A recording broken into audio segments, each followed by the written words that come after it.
Assalamualaikum warahmatullahi wabarakatuh. Alhamdulillahi rabbil alamin. Wassalatu wassalamu ala sayyidil mursalin Sayyidina Muhammadin wa ala alihi wa sahbihi wa dhurriyyatihi wa ummatihi ila yaumiddin. Wa ba'du. Faya ibadallah, usi nafsi wa iyyakum bitaqwallahi faqad fazal muttaqun fala tamutunna illa wa antum muslimun. Faqala ta'ala mudhakkiran bidzalika ya ayyuhalladzina amanu taqullaha haqqa tuqatih wa la tamutunna illa wa antum muslimun. Saudara-saudariku, apa kabar? Alhamdulillah kita diperkenankan oleh Allah Subhanahu wa taala untuk berjumpa kembali dalam tayangan live kita setiap malam Jumat untuk mengkaji turunan dari makna ayat-ayat Allah yang terhimpun dalam Al-Qur'anul Karim, dan kita juga membahas detail dari penjelasan Nabi sallallahu alaihi wasallam terkait dengan penjelasan ayat-ayat Allah Subhanahu wa taala dalam sunnahnya, dan kita beri nama Al-Quran Sunnah Solution. Dan di antara sahabat kita mengusulkan untuk memberikan nama dengan Aqsa, dan alhamdulillah kami juga menerima itu. Ini menunjukkan kami terbuka untuk mendapatkan masukan-masukan yang kiranya baik. Insyaallah kita bersama-sama hadirkan dan semoga mendapatkan pahala di sisi Allah Subhanahu wa taala. Yang kedua, kita bermohon pada Allah Subhanahu wa taala sebelum memulai kajian kita di malam insyaallah mulia ini, semoga Allah senantiasa memberikan hidayah kepada kita semua. Bagi saudara-saudari kita yang belum mendapatkan hidayah Islam, semoga di malam ini dikuatkan hatinya, dimantapkan jiwanya untuk bisa berislam sebelum ia diwafatkan oleh Allah Subhanahu wa taala. Dan semoga bagi yang telah muslim, saya, Anda, kita semua diberikan juga hidayah oleh Allah Subhanahu wa taala untuk menikmati keislamannya, baik dalam bentuk ibadah, ada hidayah seperti telah kita ulas yang Allah berikan untuk memberikan kenikmatan pada kita dalam menunaikan ibadah. Untuk itu ada orang-orang yang senang memburu ibadah sunnah, bahkan melampaui yang fardunya. Ada orang mengejar salat fardu saja, yang ini mengejar salat-salat sunnahnya. Ada orang menunggu puasa Ramadan saja, yang ini mengejar puasa-puasa sunnahnya. Bahkan dalam setiap waktu dan kesempatan dia melihat amalan apa lagi yang kira-kira Allah perintahkan melalui Rasulnya, walaupun mungkin sekedar isyaratnya sunnah, tidak dalam bentuk ibadah yang fardu saja. Pun demikian di malam Jumat ini sudah kita masuki waktu-waktu untuk menunaikan ibadah-ibadah sunnah. Mudah-mudahan kita dikuatkan oleh Allah untuk bisa mengoptimalkan ibadah di malam Jumat sampai esok hari Jumatnya. Ada memperbanyak salawat kepada Nabi SAW, membaca surat Al-Kahf, ya, kemudian juga berzikir dan meningkatkan ibadah kita kepada Allah Subhanahu wa taala secara umumnya. Semoga dengan itu kita dimuliakan oleh Allah Subhanahu wa taala. Untuk itu, sebagai upaya kita mengamalkan apa yang Allah perintahkan, Rasulullah isyaratkan, kita coba teruskan kajian kita dalam mengkaji tuntunan syariat Islam yang bersumber dari Al-Quran dan Sunnah Rasulullah Sallallahu Alaihi Wasallam.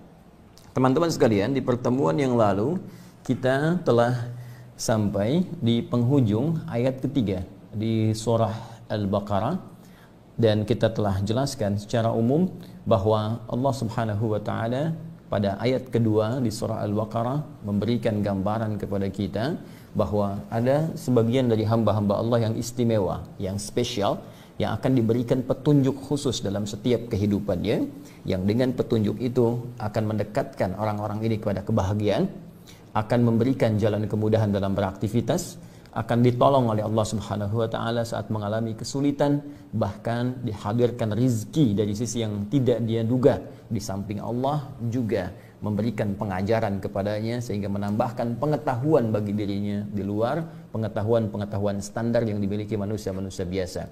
Itulah golongan orang-orang yang bertakwa ketika Allah sebutkan di penghujung ayat kedua di surah Al-Baqarah itu, dzalikal kitabu la raiba fi, di ujungnya hudal lil muttaqin. Ada golongan orang-orang takwa yang diberikan hudan oleh Allah Subhanahu wa taala, dan telah kita bahas dengan tuntas.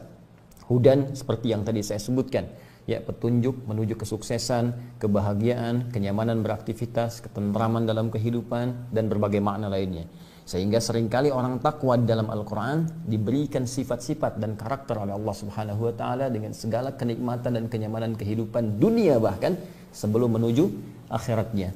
Ya, bukankah sering saya kutip misalnya Quran surah ke-65 At-Talaq, di penghujung ayat kedua, di awal ayat ketiga, wa may yattaqillaha yaj'al lahu makhraja wa yarzuqhu min haitsu la yahtasib. Ya, siapa yang berusaha meningkatkan takwanya kepada Allah, masuk dalam golongan orang takwa.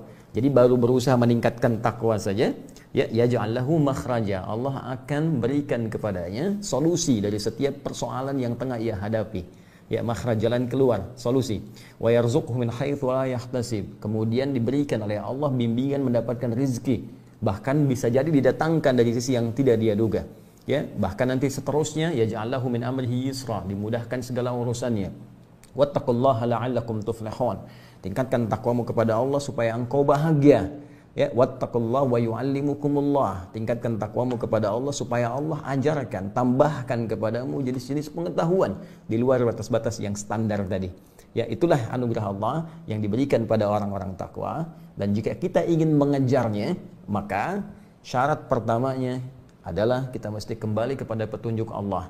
Saya sering katakan kepada Anda, gunakan akal yang telah Allah berikan kepada kita. Ini anugerah besar yang membedakan kita dengan makhluk lainnya, ya, baik itu hewan ataupun yang lain. Gunakan standar logika kita. Bukankah kalau kita mengalami kesulitan dalam barang-barang kita, saya punya persoalan dengan handphone, Anda akan datang ke pembuatnya, ya kan? Anda datang minimal ke kantor handphone. Punya persoalan dengan mobil, datang ke bengkel mobil, demikian seterusnya. Sekarang kita berbicara tentang kehidupan kita yang kompleks, maka kembalikan seluruh referensinya kepada pencipta seluruh kehidupan, pada Allah Subhanahu wa taala. Jika Anda bertanya kepada Allah, bagaimana petunjuknya ya Allah, seperti apa pedomannya, maka kemudian Allah memberikan statement yang sangat tegas. Lihat dalam firman-Ku, lihat dalam kumpulan ayat-ayat-Ku, kumpulan yang sempurna, tidak ada celahnya, tidak ada cacatnya, terukur dengan sempurna, tersusun dengan rapi, disebut dengan kitab namanya. Maka Allah tunjukkan dzalikal kitabu, ya, la raiba fi. Kamu kembalikan semuanya kepada Al-Qur'an yang telah tersusun dengan rapi, sempurna dari awal sampai akhir, enggak ada cacatnya. Itu sumbernya. Karena itu dzalika, dia punya sifat yang jauh dari apa yang kamu bayangkan, tidak seperti yang mereka tuduhkan. Ini keutamaannya jauh tinggi di luar batas-batas yang pernah kita pikirkan atau pernah kita bayangkan. Jadi kembali kepada Al-Quran, gali isi Al-Quran, yang dengan itu segala kemuliaan yang dijanjikan, insya Allah Allah berikan percepatan bagi kita untuk meraihnya, seperti pernah Allah berikan dan buktikan, serta dibuktikan lewat sejarah pernyataan tadi, dengan mengangkat status jahiliyah orang-orang Arab pada masa lalu menjadi khairu ummah, dirubah dari jahiliyah menjadi khairu ummah, yang kemudian ditebarkan sifat kebaikan ini di seluruh konteks kehidupan keduniaan yang kita rasakan sampai dengan saat ini. Nah, kalau kita sudah kembali mengerti, paham tentang cara ini, maka diberikanlah detailnya oleh Allah di turunan ayat yang ketiganya untuk menjadi pribadi orang takwa. Seakan sebelum Anda bertanya, ya Allah, saya siap untuk mendengar, saya siap untuk menyimak, saya siap untuk mengamalkan, sebelumnya mempelajari, memahami apa yang akan kau sampaikan di firman-Mu dengan keinginan terbesar saya menjadi orang takwa. Lantas bagaimana caranya? Maka Allah tunjukkan di ayat ketiganya, seperti telah tuntas kita uraikan dalam beberapa pertemuan di episode yang lalu. Ya, alladzina yu'minuna bil ghaib wa yuqimunas shalah wa mimma razaqnahum yunfiqun. Kemarin kita berhenti di sini. Maka Allah memberikan gambaran kepada kita. Fokus lagi nanti kepada apa yang telah kita tuliskan, saya rangkumkan ya dalam uraian di pertemuan-pertemuan lalu. Alladzina yu'minuna bil ghaib, untuk menjadi orang takwa, pertama kamu harus mulai dengan memantapkan amalan hati. Itulah kita bahas. Mohon sekali berkenan dengan segala kerendahan hati dan permintaan maaf saya kepada teman-teman yang baru bergabung di pertemuan hari ini. Saya memohon ya, mengisyaratkan untuk juga mengkaji pertemuan sebelumnya sehingga ada ketersambungan dengan apa yang kita uraikan kekinian. Baik. Yang pertama, maksimalkan amalan hati. Ini telah tuntas kita bahas ya. Nanti bentuknya berupa iman. Iman menjadi amalan hati, yang dengan amalan hati ini akan menjadi kunci berhasilnya seluruh amalan yang lain, serta kunci pembuka akan lahirnya ketenangan dalam kehidupan dunia dan keamanan dalam urusan akhirat. Kemudian yang kedua, dibuktikan iman ini lewat standar amalan fisik. Jadi ini yang standar, dicontohkan lewat salat. Alladzina yu'minuna bil ghaib wa yuqimunas shalah. Ini telah kita bahas juga. Ya. Untuk menjadi orang takwa, ya, bukan sekedar beriman, tapi buktikan iman dengan menunaikan amalan fisik. Contoh, salat. Kemudian yang ketiga, upgrade juga, ya. Jangan cukupkan di amalan fisik, karena amalan fisik ini amalan standar yang semua hamba bisa mengerjakannya. Ya, untuk menunaikan sholat tidak kita butuhkan harta. Sekali lagi, tidak ada orang sholat bayar. Kan? Baik, semua orang bisa mengerjakannya dengan segala kemampuannya, bahkan dengan segala keadaan fisiknya. Silakan teman-teman cek. Saya sering katakan, banyak limpahan hadis-hadis Nabi SAW yang menerangkan kemudahan isyarat sholat yang disampaikan dalam Al-Quran. Orang tak bisa berdiri, dia boleh duduk, ya kan? Amalan fisik. Orang tak bisa duduk pun, saking pentingnya amalan fisik, silahkan berbaring. Orang dalam berbaring kesulitan, silahkan dia bergerak. Yang penting gerakannya dia bisa kerjakan. Tak bisa bergerak pun, dia bisa gunakan dengan isyarat, ya. Tak bisa isyarat pun dia gunakan dengan kedipan. Tuh, saking dimudahkannya oleh Allah setiap kita untuk bisa menjadi pribadi yang takwa. Jadi sampai ke titik ini kita bisa menyadari betapa sayangnya Allah Subhanahu wa taala kepada kita. Sampai semua keadaan fisik kita pun tidak menghalangi kita untuk bisa menjadi pribadi takwa di hadapan Allah. Seakan-akan Allah ingin menyampaikan kepada kita dengan segala sifat rahmanku, sayangku kepada hambaku, tidak ada sekat apapun yang membedakan seseorang dengan yang lainnya untuk bisa menjadi pribadi takwa di hadapanku, kata Allah. Jangan pernah Anda mengecilkan seseorang yang fisiknya mungkin terlihat tidak biasa seperti yang lain. Tidak. Boleh jadi di situ ada keistimewaan. Ya, mohon izin teman-teman sekalian, bahkan mungkin bagi sementara orang yang dianggap hartanya kurang, ternyata ibadah fisiknya luar biasa. Ya, sholat berjamaahnya, bangun malam tahajudnya, ya, bagaimana dia mendekat kepada Allah dengan semangatnya. Ada yang kelihatannya kakinya lumpuh, tapi sholatnya tidak pernah tertinggal. Ada yang kelihatannya matanya seperti tak bisa melihat, padahal Allah tutup maksiat supaya tak dilihat oleh matanya sehingga hisabnya ringan di hadapan Allah Subhanahu wa taala. Tapi semangat sholatnya luar biasa. Dan itu miniaturnya bahkan dicontohkan sejak zaman Rasulullah SAW. Bukankah kisah Abdullah bin Abi Umi Maktum itu yang kemudian melahirkan azan 2 kali di waktu subuh itu, khususnya saat Ramadan? Bukankah kisah ini diawali dengan semangat beliau menunaikan sholat berjamaah di masjid? Dengan segala keterbatasan fisiknya. Jadi terkadang kita ini selain menyadari kasih Allah kepada kita yang dalam, juga kadang-kadang mesti banyak merasa malu dan introspeksi diri. Bahwa dengan segala keistimewaan yang Allah berikan kepada kita, fisik yang lengkap, sempurna, luar biasa, ya, harta yang dicukupkan oleh Allah, kemampuan yang luar biasa, Allahu Akbar. Orang nggak punya sepeda, masih ke masjid. Anda diberikan sepeda, diberi motor, dikasih mobil, bahkan masjidnya nempel dengan rumah Anda. Dalam situasi itu pun belum bisa tergerak untuk menunaikan jamaah. Anda perlu dikasih apa lagi? Atau bahkan dalam kondisi nggak bisa ke masjid pun, ada pandemi, di rumah pun masih belum tepat waktu juga sholatnya. Ya Allah, belum, Allahu Akbar. Ya, belum apa lagi yang dicukupkan oleh Allah untuk membuat kita lebih dekat dengannya. Ya, karena itu kembalikan ke sini teman-teman sekalian. Ini amalan fisik, maksimalkan oleh kita. Kemudian jangan cukupkan di sini, tapi berusaha untuk menaikkan, mengupgrade status takwa kita di hadapan Allah, sehingga dengan itu kemuliaan akhiratnya bisa bertambah, plus dunianya pun bisa melebihi batas-batas ibadah standar. Apa itu? Masuk pada yang selanjutnya, yaitu amalan harta. Ya, karena itu saya sampaikan di pertemuan yang lalu antara perbedaan amalan fisik dengan amalan harta. Dari segi pahalanya saja, yang ini ya mendapatkan 10 poin seperti disebutkan di Quran surah ke-6 itu di ayat yang ke-160, ditafsir diantaranya dengan Quran surah ke-11 ayat 114. Man jaa bil hasanati falahu asyru amthaliha, di Quran surah Al-An'am ayat ke-160. Siapa yang mengerjakan satu perbuatan hasanah, dia mendapatkan 10 poin. Ini 10 poin akhirat, bukan dunia ya.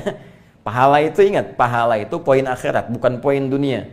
Ya, kalau poin dunia itu dihitungnya hitungan yang hakiki dengan konteks keduniaan. Dalam arti apa? Hitungannya real. 1 ya 1 karena ukuran dunia. 2, 3, 4, 5 sampai 10. Jadi begitu menghitungnya. Ya, karena itu kalau Anda kumpulkan 1000, 2000, 3000, 4000, ya seperti itu. Tapi akhirat dimensinya lain. ukuran waktunya berbeda.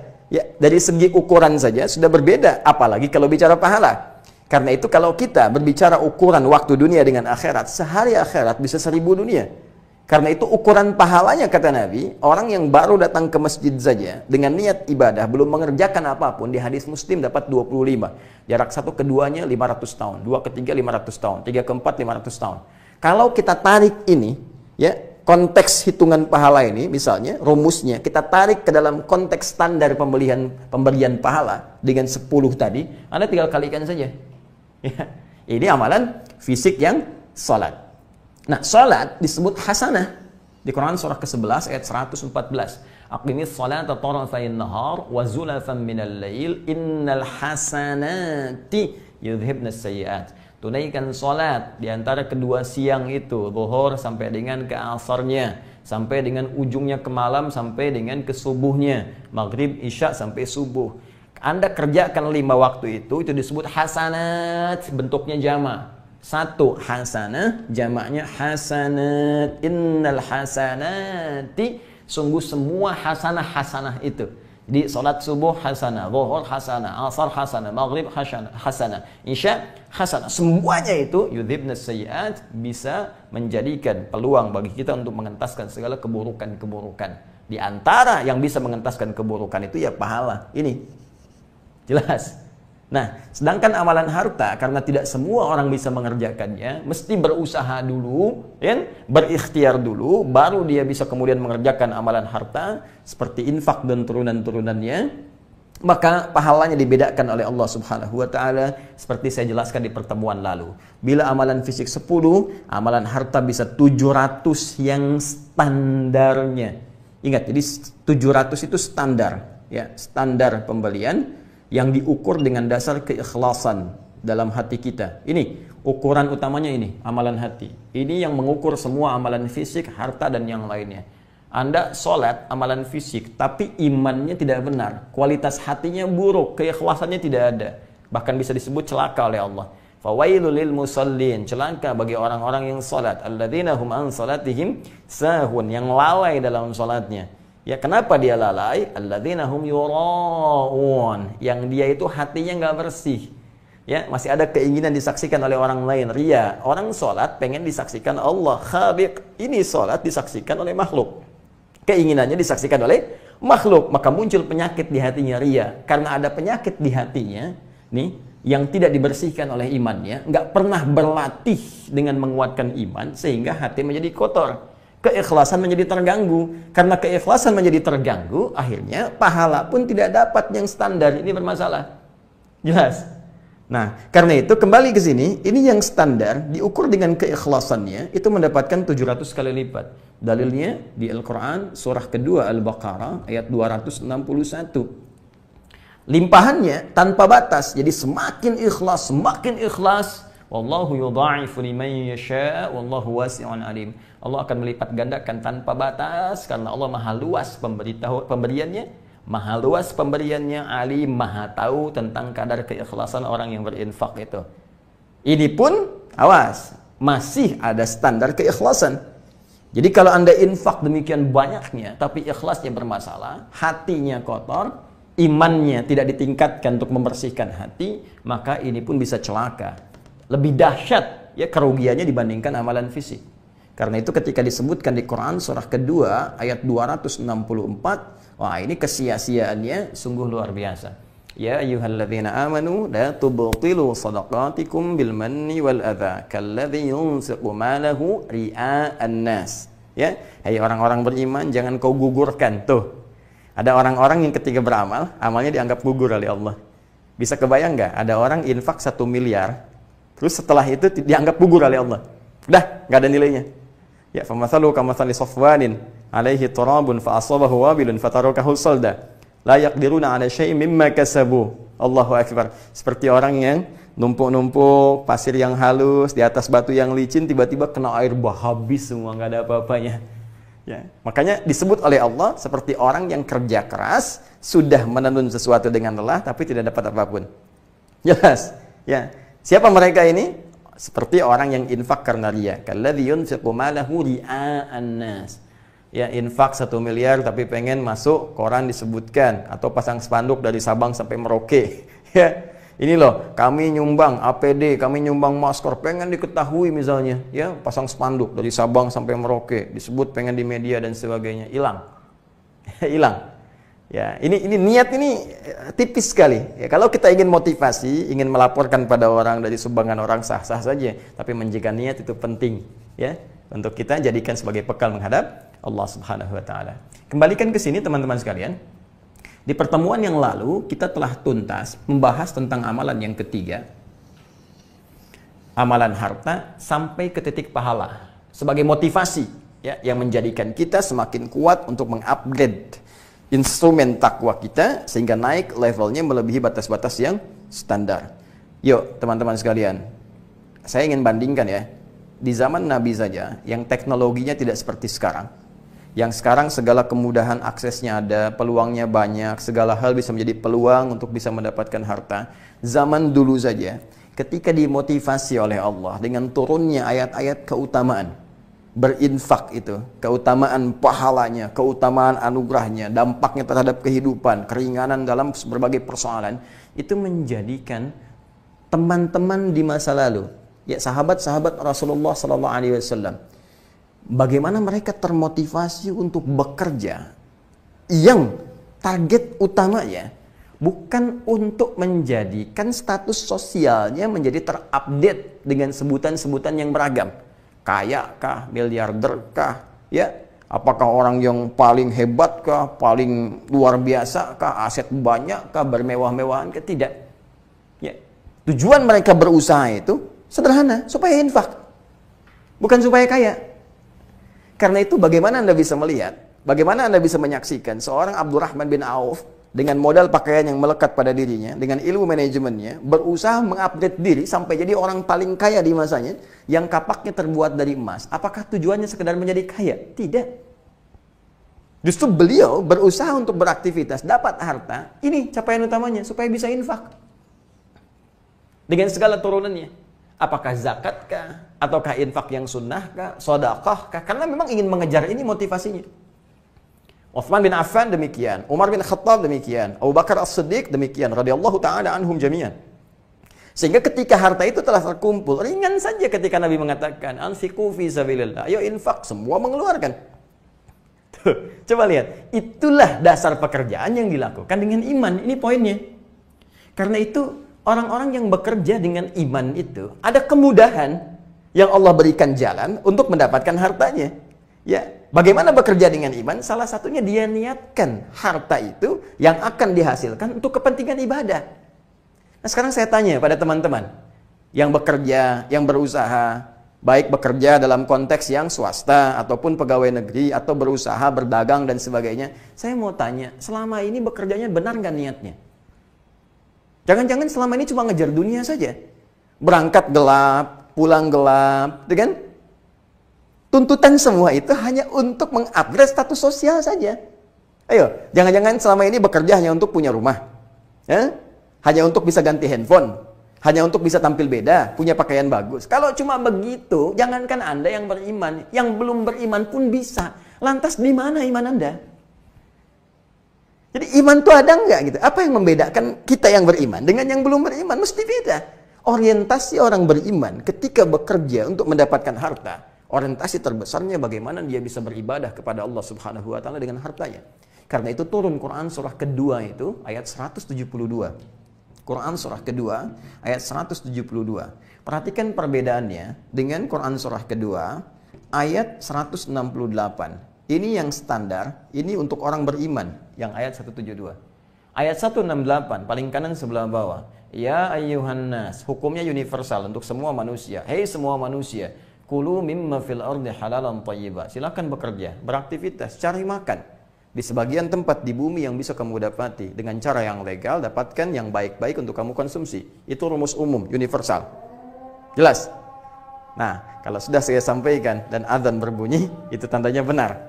Ya, oleh karena itu yang paling menarik ketika Allah Subhanahu wa taala turunkan ayat ini, hukumnya masih umum. Semua manusia boleh ikut, yang beriman, yang belum beriman. Kalau mengamalkan itu, Anda akan sehat. Kata Allah, cari harta dengan benar, jangan menipu, jangan korupsi, cari yang halal. Jelas? Dari situ hasilnya, cari yang dibutuhkan yang baik-baik. Makan yang dibutuhkan, berpakaian yang dibutuhkan. Kalau seperti itu cara hidupnya, maka beban menjadi berkurang. Tapi, lihat baik-baik. Ketika Allah menyeru pada orang beriman, kalimatnya berbeda. Dan hasilnya tak sama. Apa rahasianya? Seperti apa memahaminya? Nanti kita lanjutkan setelah kita menyimak adzan terkait dengan ibadah harta berupa infak. Tadi saya sampaikan bahwa motivasi para sahabat dulu ketika mereka diturunkan oleh Allah Subhanahu wa taala melalui Rasulullah sallallahu alaihi wasallam ayat-ayat untuk mengupgrade ya instrumen takwa mereka dari ibadah fisik menjadi ibadah harta. Itu kemudian mereka tergerak seluruhnya untuk mewujudkan apa yang Allah perintahkan, dan target utamanya bukan kuantitas hartanya, bukan status sosialnya, tapi lebih kepada status robbaninya, pandangan Allah kepada nilai penghambaan mereka, harapan mereka untuk mencapai target takwa seperti yang dijanjikan oleh Allah Subhanahu wa taala. Itu yang menjadikan pola pencarian harta benda itu di Al-Qur'an diisyaratkan dengan dua bagian utama yang standar. Bagian pertama adalah hal yang menjadi hukum universal seperti tadi saya terangkan menjelang Isya di Quran surah kedua Al-Baqarah di ayat ke-168 ketika Allah menyampaikan ya ayyuhan nasu, hei semua manusia. Ingat, nas itu memanggil keseluruhan manusia tanpa kecuali. Ya, kita telah bahas dalam program Sitama disebutkan 241 kali dalam Al-Qur'an terkait dengan hukum fikihnya secara umum, secara global jika disebutkan. Ingat, panggilan dengan manusia sepanjang tidak ada hal spesifik yang mengkhususkannya, maka hukumnya secara fikih bersifat universal. Artinya, sepanjang menjadi manusia, maka informasi yang disampaikan di ayat itu akan sangat bermanfaat digunakan dalam titian aktivitas di kehidupan, sekalipun ia belum beriman. Contoh ayat ini, kulu mimma fil ardi halalan thayyibah. Kata Allah, silahkan bekerja, silahkan mencari apa yang dibutuhkan oleh fisik Anda, minimal untuk makan. Maka silahkan merantau di sebagian tempat yang Anda bisa singgahi di bumi. Ini umum sifatnya, Anda bekerja silahkan. Anda tinggal di Jakarta tapi tidak ada peluang di Jakarta, geser dikit, entah ke Bekasi atau ke Depok atau ke Bandung atau ke luar Jawa, silahkan.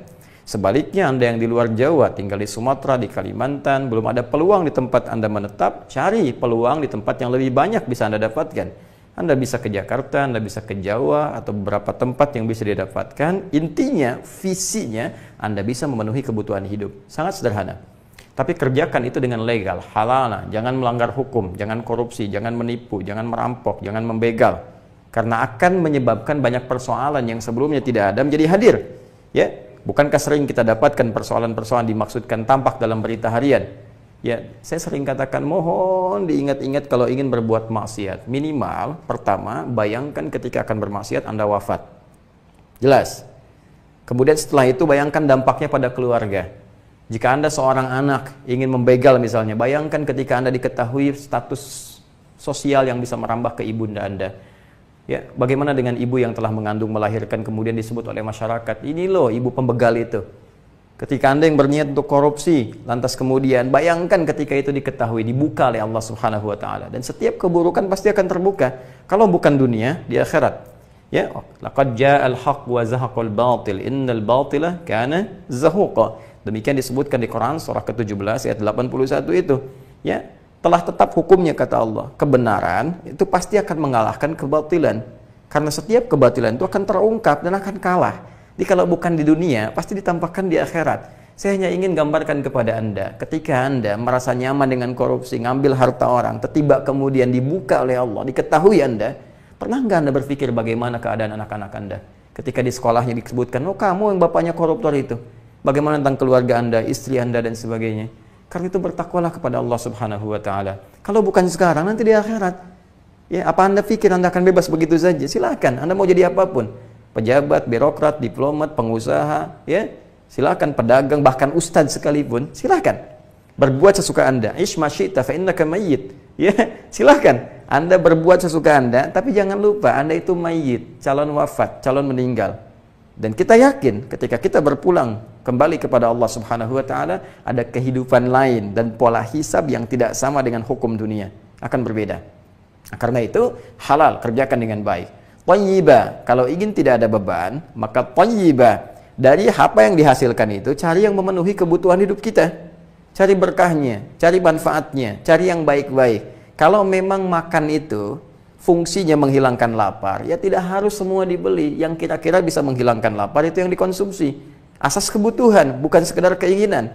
Kalau kira-kira berpakaian itu menutup aurat, maka tidak harus beli yang mewah-mewah. Yang sekiranya bisa dijangkau, dapatkan. Kalau bisa ngontrak, ngapain maksain kemudian beli sesuatu yang tidak kita punya dayanya untuk membelinya?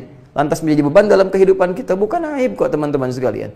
Ya karena itu banyak situasi timpang dalam kehidupan karena rumus ini tidak digunakan. Ini rumus universal. Tapi perhatikan ketika Allah mengkhitab, mengajak bicara, menyampaikan informasi pada orang beriman. Saat kita berkata, ya Allah saya beriman, apa bedanya dengan yang belum beriman? Kata Allah, saya bedakan. Maka turunlah Quran surah kedua ayat 172. Naik status sebelah kiri paling atas. Ya ayyuhalladzina amanu. Yang tadi ya ayyuhan nas, ini amanu. Kulu min thayyibati ma razaqnakum. Perhatikan kalimatnya, indah sekali. Di sini kulu mimma fil ardi, di sini kulu min thayyibati ma razaqnakum. Lihat kalimatnya. Kami yang telah siapkan rezekinya, kata Allah. Bukan engkau yang lelah untuk mencarinya. Jadi kalau orang mencari rezeki dengan imannya, maka iman itu akan dibimbing oleh Allah untuk mudah mendekati rezeki yang telah Allah siapkan. Makanya orang beriman kalau benar cari nafkahnya itu nggak akan susah, nggak akan lelah. Ya, kenapa? Karena imannya dibimbing oleh Allah. Kalimat Qurannya ma razaqnakum. Bukankah kaitan rezeki itu terkait dengan infak? Kembali lagi ke Al-Baqarah ayat 3. Alladzina yu'minuna bil ghaib wa yuqimuna as-salata wa mimma razaqnahum yunfiqun. Di sini razaqnahum yunfiqun, di sana ma razaqnakum. Kalau kita korelasikan, makanya sahabat dulu memahaminya seperti itu. Ya, para sahabat memahaminya dengan korelasi tadi, Allah telah siapkan rezeki. Tapi apa tujuan utama rezeki ini? Untuk ibadah. Supaya bisa infak, supaya bisa zakat, supaya bisa sedekah, supaya terpenuhi kehidupan rumah tangganya dengan niat ibadah. Karena kaidah infak pun itu dibawa ke rumah tangga. Ada. Ya, Quran surah keempat ayat 34, itu kan nafkah itu singkatan dari infak. Ar-rijalu qawwamuna 'alan nisa bima faddalallahu ba'dahum 'ala ba'din wa bima anfaqu min amwalihim. Tuh. Ya, setiap para suami dilebihkan dari istrinya, diberikan kekuatan dengan sifat wibawanya dan diberikan kemampuan mencari nafkah. Nafkah tugas suami kalau diniatkan karena Allah jadi ibadah, bagian dari instrumen takwa. Jadi kalau benar-benar semua niatnya untuk ibadah, itu ada kemudahan jalannya. Toh dulu pun dibuktikan oleh Allah. Ini kok Utsman mudah, Abu Bakar mudah, ya, Abdurrahman bin Auf mudah, bahkan melimpah hartanya kalau memang pengelolaan itu diniatkan untuk kepentingan takwa. Ya, saking sayangnya Allah kepada kita, kadang-kadang karena belum sempurna ketakwaan kita, khawatir malah jadi beban dihisab di kemudian hari. Karena itu diminta dilatih dulu. Takutnya menumpuk, hisabnya malah luar biasa nanti. Ya nggak kuat kita menjalani itu semua. Karena itu penting tarbiyah itu secara bertahap. Hati perbaiki dulu, jalani dengan baik. Yang ingin saya sampaikan adalah ini penekanannya. Orang-orang yang berusaha mendekatkan dirinya kepada Allah Subhanahu wa taala dengan niat ibadah, maka langkah kemudahan akan didapatkan. Apalagi kalau takwanya, Allahu Akbar, sudah levelnya naik. Ya bukan standar orang biasa. Maka ayatnya pindah ke Quran surah ke-7 ayat 96. Walau anna ahlal qura amanu wattaqau la fatahna 'alaihim barakatin minas sama'i wal ard. Kalau satu penduduk negeri beriman dan bertakwa kepada Allah, sudah meningkat takwanya. Tuh, yang ini nas, yang ini iman, yang ini amanu wattaqau. Ini level manusia, ini orang beriman, ini sudah iman naik ke level takwa. La fatahna 'alaihim barakatin minas sama'i wal ard. Kami buka semua pintu keberkahan di langit dan di bumi. Lebih mudah lagi. Jadi kembali kaidahnya. Ketika Anda ingin berniat mengupgrade diri dari amalan fisik, naik kemudian ke amalan harta, ya kan? Dengan kondisi apapun, ingat ya, jangan menghukumi diri dulu. Jangan Anda mengatakan, kayaknya nggak mungkin Ustadz, modal saya pas-pasan, sekarang kondisi pandemi, pekerjaan nggak ada. Hei teman-teman, bukankah miniatur kehidupannya sudah ditampakkan oleh Allah?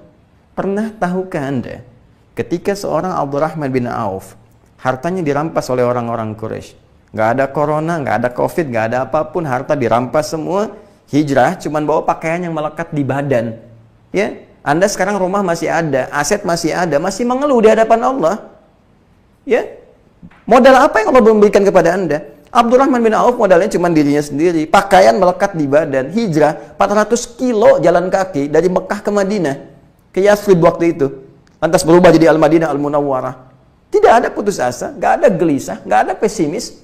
Apa yang dibangun? Dibangun ketakwaan dulu. Makanya kalau takwa sudah meningkat, kedekatan dengan Allah sudah menguat, jalan jadi terbuka. Bukankah pemberi rezeki itu Allah? Bukankah yang maha memberi itu Allah? Bukankah yang memudahkan Allah? Sekarang Anda pengen mudah, pengen kaya, pengen dapat rezeki, tapi jauh dari Allah. Ya bagaimana Allah bisa memberi? Karena itu sebelum kita menghadirkan kegelisahan, lebih baik kejar dulu ketakwaan. Anda latih dulu penguatan iman dalam situasi ini, itu justru diberikan oleh Allah kondisi seperti ini, supaya kita bisa memantapkan salah satunya ini. Kuatkan iman kita, latih ibadah fisik. Ini sudah pengen lompat ke tangga ketiga, yang kedua aja belum maksimal. Anda pengen harta, tahajud aja belum mampu. Anda pengen harta, puasa aja belum maksimal. Anda pengen harta, sekedar baca Quran pun belum sanggup. Gimana cara berpikirnya? Anda kan kalau mau naik tangga, Anda kan naik ke tangga 1, tangga 2, baru tangga 3. Naik langsung ke tangga 3, kaki bisa kram.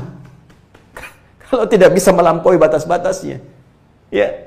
Itulah teman-teman sekalian, daripada otaknya kram, ya kram kaki masih diluruskan, otak kram bahaya. Hati kram itu yang luar biasa. Tidak mudah mengatasinya. Karena itu, dalam kondisi-kondisi seperti sekarang, Anda kembalikan di sini, kuatkan iman kita kepada Allah. Belajar turunan iman. Ya, pondasinya dikuatkan. Iman itu kan standarnya, itu kan ada 6, ya kan? Dikenal dengan rukun iman. Tafsirnya di hadis Nabi. Sekarang kitabnya banyak, tinggal klik keluar hadis Al-Bukhari. Ya, kitab yang kedua setelah Badul Wahyi, Kitabul Iman, 57 hadis. Dalami dulu. Khususnya iman terhadap qada dan qadar. Ya. Setelah iman kepada Allah, iman kepada malaikat, kitab, rasul, hari akhirat, qada dan qadar. Di antara qadar itu turunannya rizki. Ya kan? Walladzi qaddara fahada, diberikan ukuran rizkinya. Cukup. Ya. Wa amma idza mabtalahu faqadara alaihi rizqa. Faqadara alaihi, dicukupkan oleh Allah. Kalau setiap manusia belajar satu ayat ini saja, lapang hidupnya. Allah itu maha sayang. Maha sayang. Tak mungkin menistakan hambanya. Allah itu maha memudahkan. Tak mungkin menyulitkan hambanya. Jadi kata Allah, saya nggak pernah mengurangi rezeki hamba saya. Yang ada saya cukupkan. Cuman manusia kadang nggak pernah merasa cukup. Karena nggak merasa cukup itu selalu sifat fakir hadir dalam jiwanya. Jadi kalau kita mengerti bahwa Allah mencukupkan rezeki, kemudian kita maksimalkan dengan ibadah fisik, tuh kalau sudah lapang hatinya, baru Allah kasih. Maka orang kalau sudah punya ilmunya, diberi apapun akan dikeluarkan sesuai ilmu. Maka semua yang keluar jadi manfaat dalam kehidupannya. Paham? Baik, sudah kita kembalikan bagian terakhir di sini. Karena itu, orang-orang dulu berusaha mengejar amalan lewat hartanya. Bukan hanya sekedar terfikir seperti orang sekarang. Mengupdate status secara sosial, menjadi lebih tinggi, jadi lebih kaya, lantas pamer. Tuh lihat tuh, kalau iman ini tipis, goalnya nggak sama. Coba buat tunjukkan pada orang, update status, tunjukin foto, bikin konten video, macam-macam dan sebagainya. Ya, tapi kan itu hak saya, silahkan. Itu hak Anda. Semua orang bisa melakukan apapun sesuai yang dia inginkan. Silahkan bebas. Tapi satu saat kita bertugas untuk mengingatkan, semua akan dihisab di hadapan Allah Subhanahu wa Ta'ala. Jadi tugas kita itu indah lah ya, sama-sama saling mengingatkan. Tidak perlu saling mencela. Ya. Tidak perlu saling menghinakan, cuma kita berikan jalan keluar, disampaikan, loh seperti ini begini, informasinya seperti ini, nanti muaranya begini, Anda mau ikut silahkan, tidak jika pilihan. Fadzakir innama anta mudzakir lasta alaihim bimusaitir. Muhammad SAW kata Allah, ingatkan, tugasmu mengingatkan, gak harus paksa orang. Indah sekali.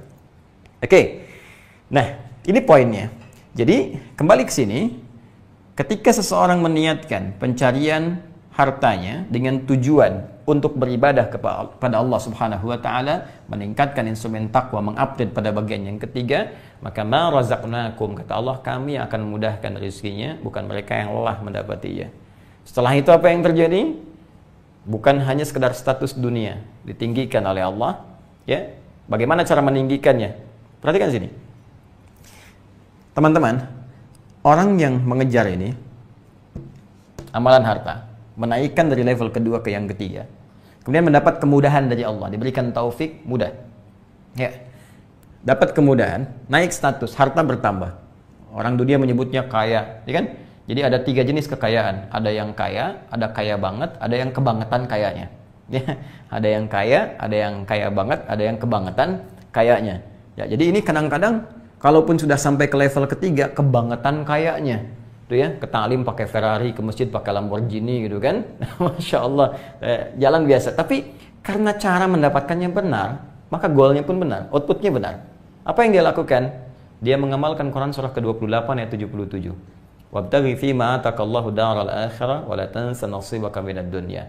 Ya, silakan cari kemuliaan akhirat yang bisa engkau dapatkan dengan harta yang Allah titipkan kepadamu. Tapi jangan lupakan duniamu. Maka dia cukupkan dunianya dulu. Ya, rumah dia cukupkan, ada ruang sholat, ruang makan, ruang ibadah, ruang segalanya, untuk anak-anak sekolah, untuk istri, untuk segalanya. Sudah cukup, tabungan cukup, maka dia menilai lebihnya itu titipan Allah untuk amalan yang ketiga ini. Begitu cara mengukurnya.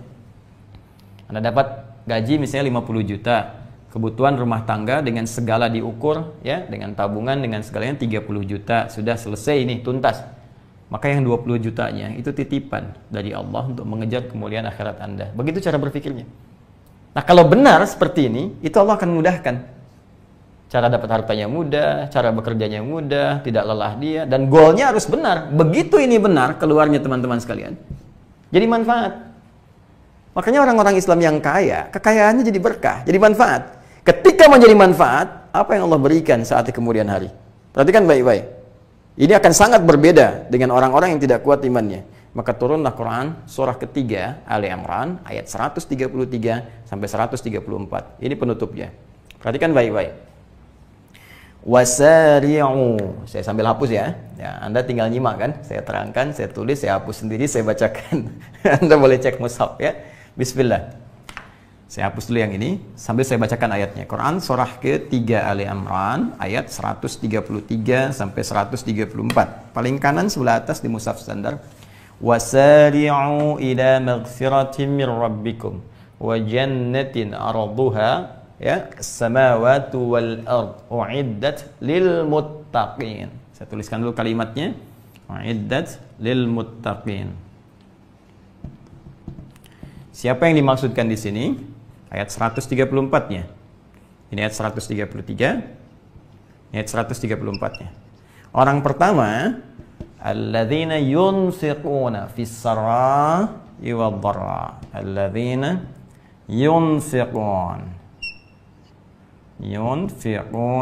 fis sarai wad dharra wal kadhimina al-ghaidha, dan seterusnya ayat. Fokus. Lihat baik-baik. Orang-orang yang benar mencari hartanya diniatkan untuk mengupgrade instrumen takwanya sehingga bisa melampaui batas yang kedua yang standar sampai pada yang ketiga. Selain dimudahkan caranya oleh Allah, kemudian benar cara penyalurannya, dapat pahala melebihi batas-batas yang standar. Di akhirat pun Allah siapkan surga spesial untuk orang-orang ini. Ya, apa jenis surganya? Arduhas samawati wal ard. Maka ia diberikan janji oleh Allah akan menghuni surga yang seluasnya, yang luasnya seluas langit dan bumi. Ya, seluas langit dan bumi. Allahu Akbar, komplek tinggalnya di surga seluas langit dan bumi. Ayo coba yang sekarang memperluas lahannya, seluas apa Anda di dunia punya lahan? Apa fasilitas yang Anda sering banggakan?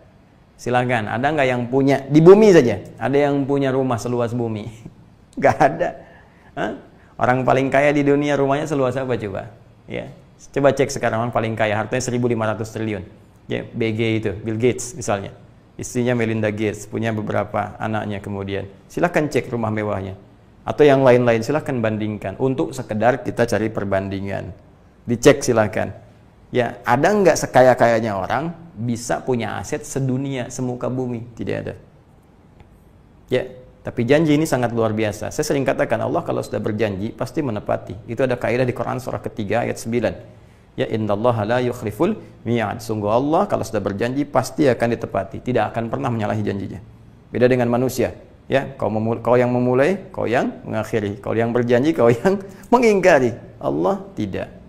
Tidak, Allah berjanji pasti ditepati. Orang-orang yang mau beramal dengan amalan tertentu, kata Allah, aku akan berikan fasilitas baginya saat pulang kepadaku di akhirat dengan tempat seluas langit dan bumi. Silahkan. Mau olahraga, bebas. Mau lari, silahkan sampai ujungnya. Mau koprol, mau maraton, lebar, seluas langit dan bumi. Silahkan. Luas.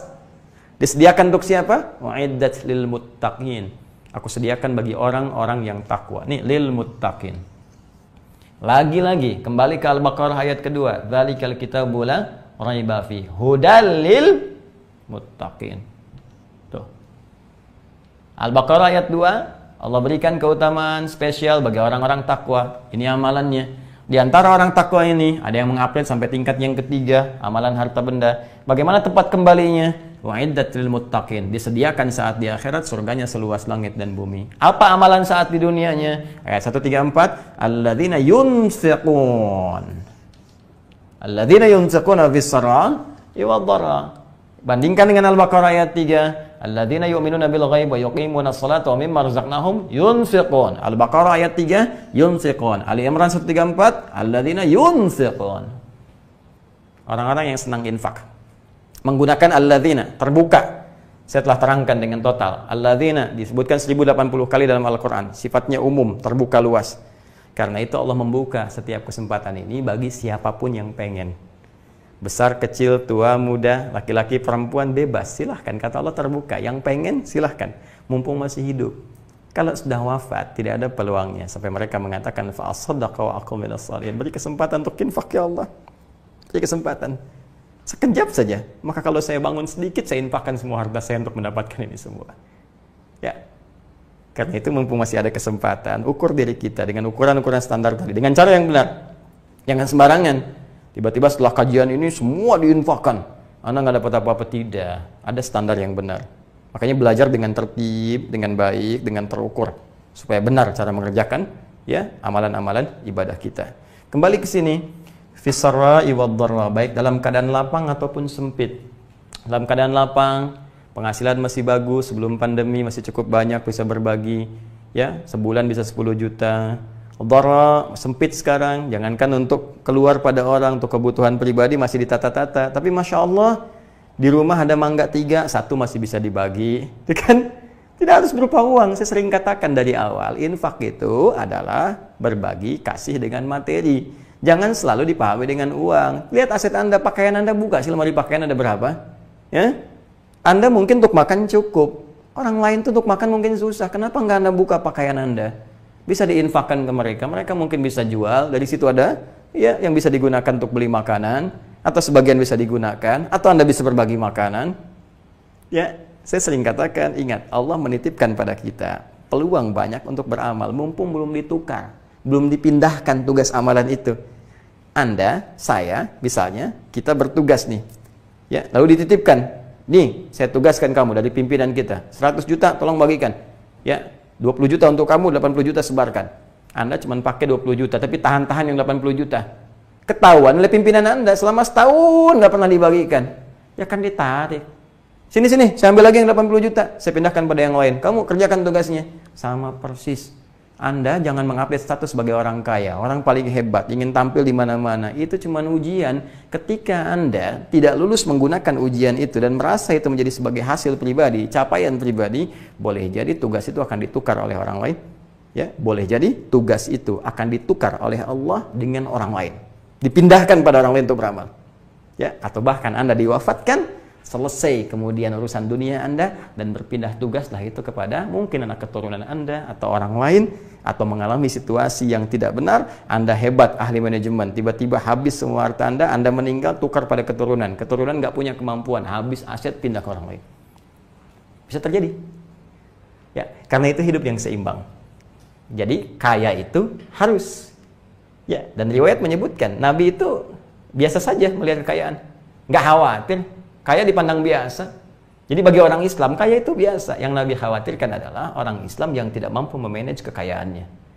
Ini nggak usah bangga, karena di Islam itu kaya itu dianggap biasa.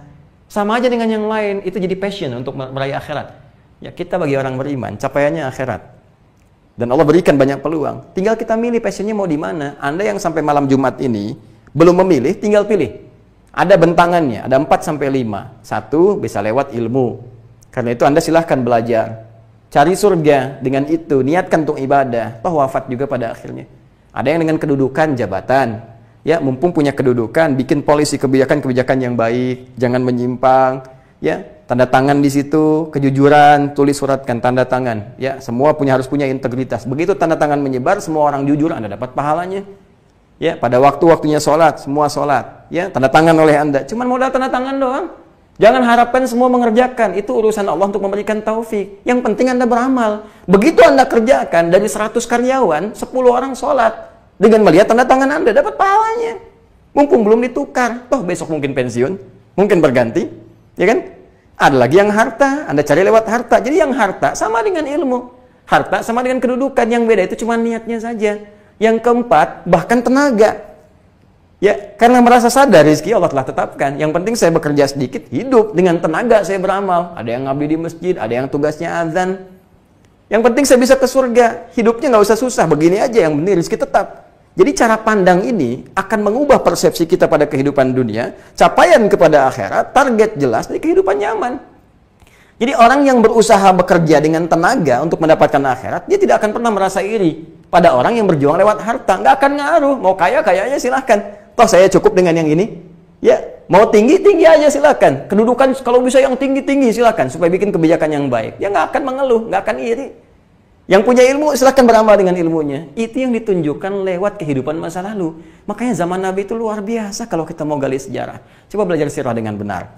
Ada yang kaya seperti Uthman, seperti Abdurrahman bin Auf, seperti Abu Bakar. Ada yang punya ilmu seperti Ali bin Abi Thalib. Ada yang dengan kedudukan seperti Amr bin As. Ada yang dengan tenaga seperti Bilal. Saya pernah ingin selalu memberikan pertanyaan kepada teman-teman. Pernah nggak ada keributan antar sahabat gara-gara status sosial? Apakah Ali pernah mengeluhkan kekayaan Abdurrahman bin Auf? Tidak. Apakah Abdurrahman bin Auf pernah menyoal kepintaran Ali? Tidak. Radhiyallahu ta'ala anhum jami'an. Apakah ada yang pernah mencela Bilal dengan harta yang sangat terbatas? Tidak. Karena Bilal merasa dirinya kaya, sudah bebas sekarang dengan tenaga saja. Bilal itu azan. Allahu Akbar, Allahu Akbar. Begitu selesai azan, Nabi komen. Kata Nabi, aku dengar suara terumpahmu di surga. Aku dengar suara terumpahmu, kaki langkahmu itu di surga. Bilal nyimpulin. Azan aja bisa masuk surga. Ngapain saya seperti Abdurrahman bin Auf? Makanya pesennya di situ saja. Udah, saya dengan tenaga aja. Kalau mau kaya gampang, sepeninggal Nabi banyak diburu sahabat. Bilal kalau mau kaya gampang, bawa status sahabat kemana-mana. Sahabat. Dapat sumbangan, dapat macam-macam, dapat status. Mungkin kalau sekarang diangkat jadi komisaris utama, jadi direktur ini itu. Tapi memilih untuk menepi, supaya tidak kehilangan status akhirat yang telah diraih panjang. Dan tertukar dengan urusan dunia yang tidak seberapa. Gitu. Jadi kalau cara berpikir kita begini, menjalani hidup tuh enak gitu. Ini jadi beban ini karena apa? Karena level ini belum terlewati dengan maksimal. Dan ketika mendapatkan sesuatu pun jadi salah arah. Akhirnya apa yang terjadi? Harta yang tadinya tujuan untuk ibadah, goalnya jadi salah. Jadi untuk pamer, jadi untuk rebutan. Karena pamer, setan datang pada orang lain. Lihat berupa peluang. Ini nih, bisikin setan kepada yang lain. Rampok rumahnya. Ya kan? Tibalah kemudian perampok. Begal, jadi pembegal. Jadi macam-macam. Jadi status sosial pun akan berdampak. Akhirnya kehidupan. Ya, bermasyarakat, kehidupan berbangsa, kehidupan negara. Jadi tidak stabil. Jelas sampai sini? Nah, karena itu, kalau kita ingin mewujudkan ini semua, maka ayatnya indah, dibuka di awal ayat 133 itu supaya kita berkontemplasi dulu, merenung, istighfar dulu. Lihat kalimatnya. Wasari'u ila maghfiratin min rabbikum. Wasari'u ila maghfirah. Bergegaslah Anda, lekas. Bergegas, segera. Gaspol. Bergegaslah, segeralah. Ya. Ila maghfirah. Ya, ila maghfiratin min rabbikum. Untuk meraih ampunan Rabbmu. Tuh lihat. Ayatnya, ayat untuk mengupgrade jadi takwa. Amalan pertamanya infak. Ya, kok bisa pembukanya diminta untuk meraih ampunan? Bagaimana cara meraih ampunan yang paling mudah? Istighfar, ya kan? Istighfar tuh minta maghfirah, istighfara minta maghfirah. Maghfirah itu ampunan. Ya ghafara yaghfiru ghufran wa maghfiratan. Ya, pemberian ampunan dari Allah disebut maghfirah. Ya, lailah maghfirah, malam yang penuh dengan ampunan. Ya. Baik. Fokus ke sini. Cara mendapatkannya, ya ini akar katanya dari ghafara.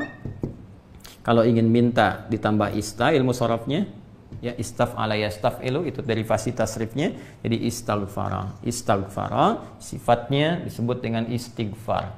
Istighfar itu paling mudah untuk minta ampun. Nah, istighfar itu minta ampun. Minta ampun itu ya berarti kan konotasinya ada sesuatu yang harus diampuni. Yang harus diampuni itu berarti ada yang salah dan punya kandungan dosa di dalamnya. Jadi ada salah yang belum tentu ada dosanya. Nah, itu minta maaf, ya.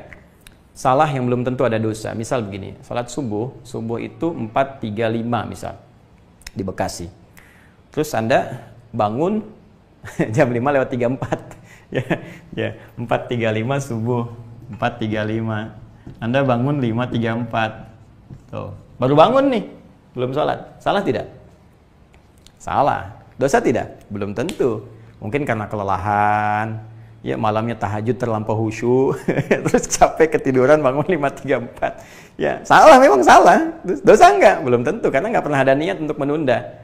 Jadi kesalahan yang belum tentu mengandung dosa itu khata. Ya, itu umum, masih konteks umum khata tuh, ya. Baik, berbuat salah akhta. Jelas? Saya salah akhta tuh, kami salah akhtana. Maka kita minta Allah untuk memaafkan kesalahan. Ya, salah dimaafkan. Pemaaf, sifat Allah punya sifat memaafkan namanya al-afu. Al-afu. Maka muncul di ujung ayat Al-Baqarah itu, ya, Al-Baqarah ayat 286. Rabbana la tu'akhidna in nasina au akhtana. Ya kan? Nah, kemudian di penutupnya wa'fu anna. Al-afu dipasangkan dengan khata. Ya, tapi kalau kesalahan itu mengandung unsur dosa, sudah naik jadi dzambun namanya. Ya, dzambun. Dzal nun ba. Ya, dzal nun ba, ini dzambun. Satu kali salah. Misal Allahu Akbar tadi bangun jam 5:34, tapi malamnya habis begadang, habis nonton bola, ya kan? Terus ya memang sengaja tidur, habis itu ketinggalan sholat subuh, bangun kesiangan, jelas salah dan dosa. Maka redaksinya berubah menjadi dzambun. Allah tidak ingin ada hamba pulang dengan dosa. Kamu ini lahir bersih, suci, mulus, bersih, kok pulang-pulang kotor. Karena itu saking rahmannya Allah kepada kita. Allahu Akbar, kalau kita ngaji itu al-asmaul husna dengan benar, semakin cinta kita sama Allah, semakin malu kita, semakin sadar bahwa diri kita itu luar biasa. Ya, banyak kesalahannya, banyak tidak menempatnya, banyak tak tahu malunya, banyak tak tahu dirinya. Allahu Akbar, Allahu Akfir lana ya Allah. Mudah-mudahan Allah ampuni kita. Ya, jadi saking sayangnya Allah kepada kita, ini kurang apa lagi? Ya, satu kali dosa pun jangan sampai pulang, sampai Allah kemudian menurunkan sifatnya untuk mengampuni satu dosa. Ya, satu kesalahan mengandung dosa, dzambun. Allah turunkan sifat untuk mengampuni. Mengampuni ghafara. Isim fa'ilnya ghafir. Ya. Maka teman-teman surah ke-40 itu dengan namanya surah Ghafir Al-Mu'min. Ayat 3, Ghafiridz dzambi, dipasangkan dengan ini.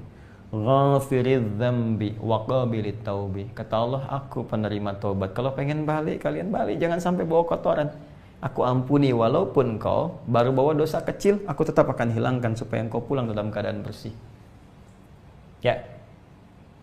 Tapi kalau dosanya banyak, sudah sengaja tidur terus ngajak orang lain juga. Jangan lu ke masjid deh, kita nonton aja, ngajak orang, maka berubah jadi dzunubun. Dzunub. Ini. Allahu Akbar. Bertambah dosanya. Maka Allah pun tetap menyayangi kita. Dinaikkan sifatnya dari ghafir jadi ghaffar. Ghaffarun, jadi mubalaghah superlatif. Ghaffar. Quran surah Nuh ayat 10 itu. Faqultu astaghfiru rabbakum innahu kana ghaffara. Nabi Nuh mengatakan, ayo aku mohonkan ampun kepada Allah, kalian dah banyak dosanya, tapi Allah punya sifat yang berlipat untuk mengampuni. Innahu kana ghaffara. Makin banyak lagi, udah nggak sholat, mencela orang lain yang sholat, Allah tetap turunkan sifatnya yang ketiga, namanya Ghafur. Ghafurur Rahim. Karena sifat sayangnya Rahim yang tanpa batas untuk urusan akhirat, maka aku akan ampuni sepanjang mereka mau bertobat.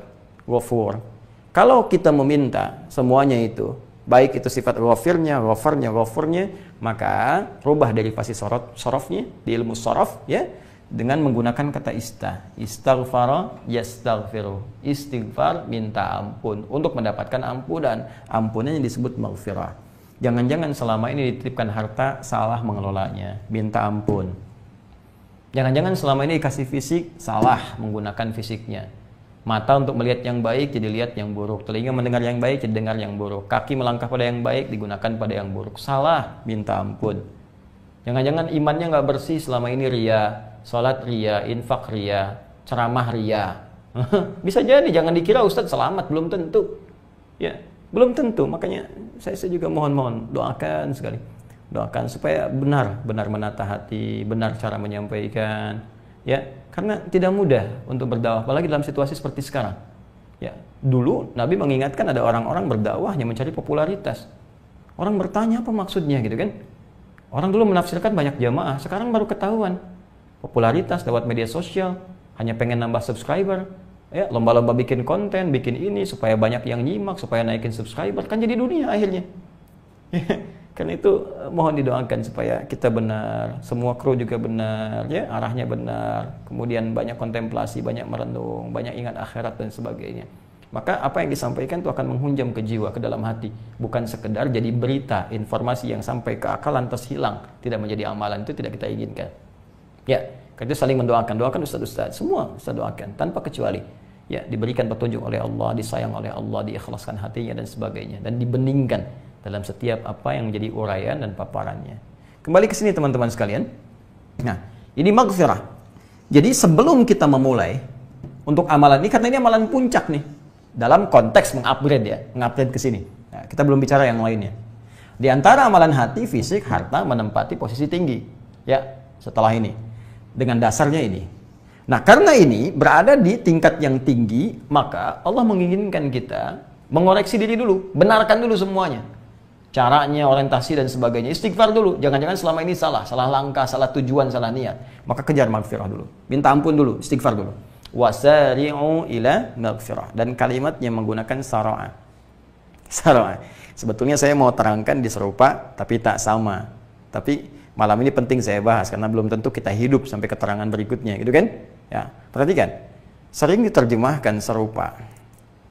Ya, sara'a dengan kata sa'a. Coba Anda bandingkan dengan Quran surah ke-62 Al-Jumu'ah. Ya, Quran surah Al-Jumu'ah. Mohon izin saya hapus dulu. Bismillah.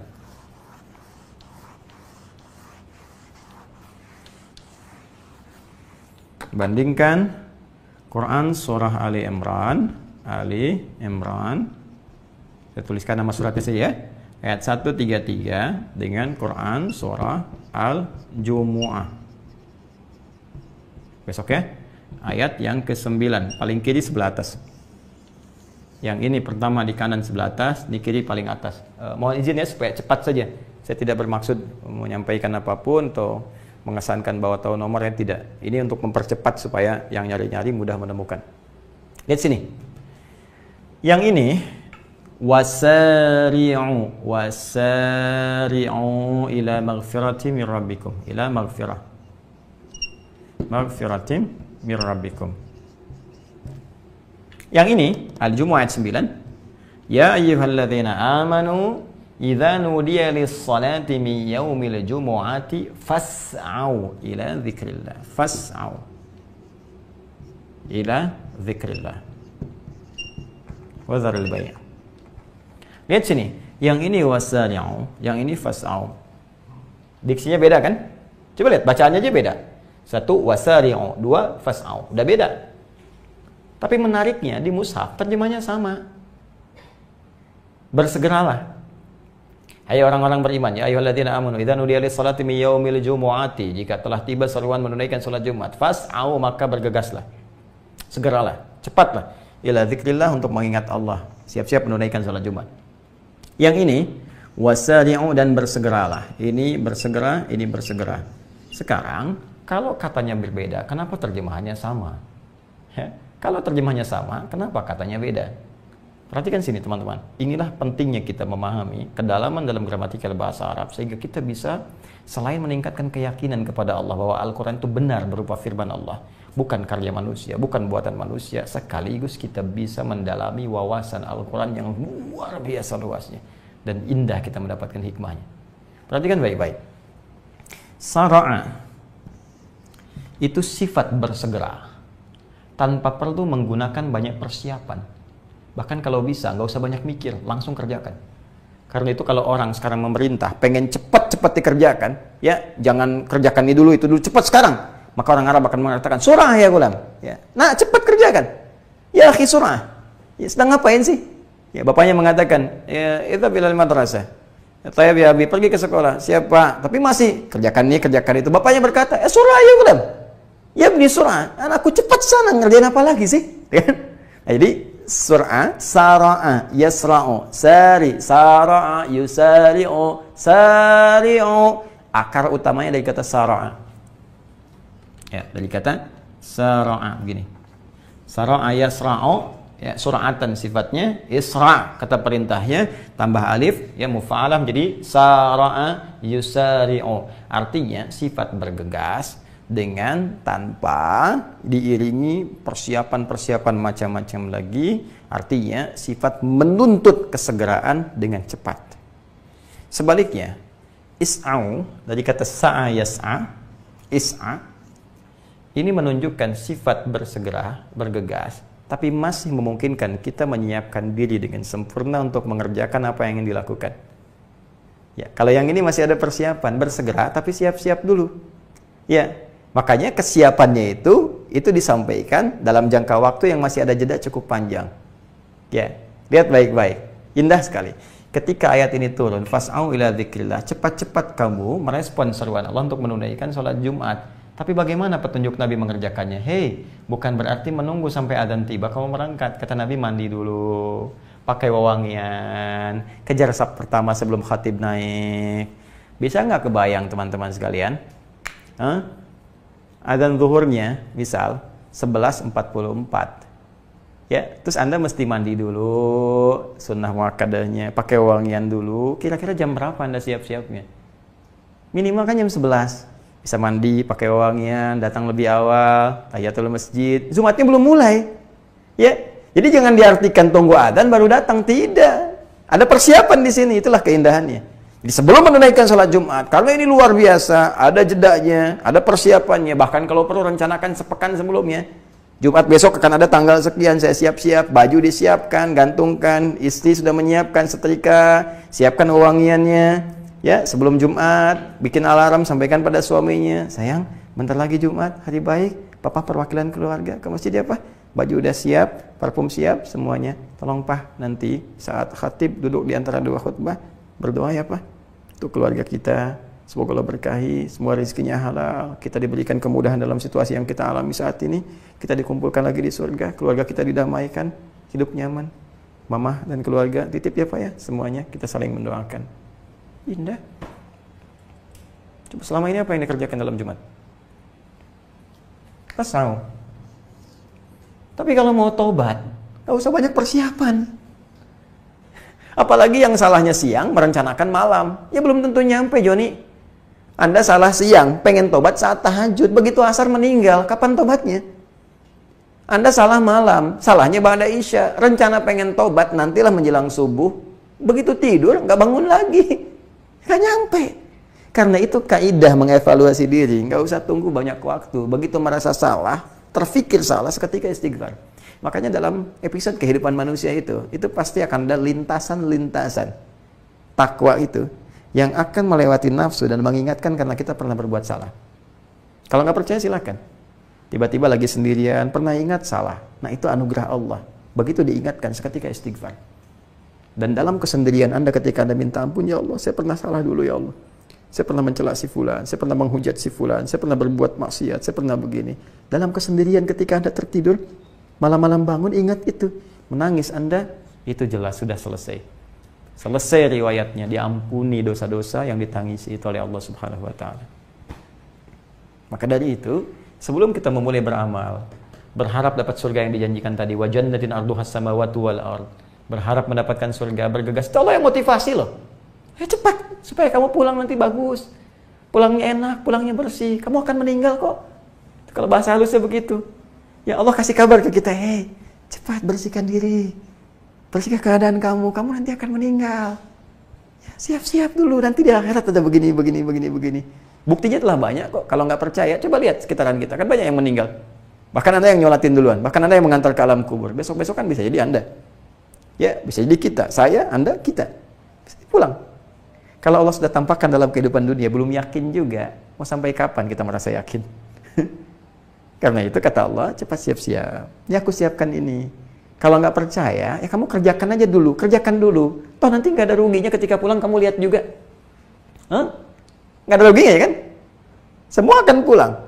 Semua akan kembali. Dan di situ kita akan dihisab oleh Allah Subhanahu wa Ta'ala. Kalau kita sudah mengevaluasi diri, malam-malam ini kita lihat. Coba malam ini kita merenung ya.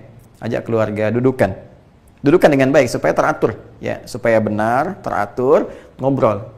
Ma, Pa, berapa banyak sih aset kita selama ini? Terus luruskan cara berpikirnya, bikin kurikulum kehidupan. Kita ini nanti kalau pulang ingin mendapatkan surga rahmat Allah, caranya mau seperti apa?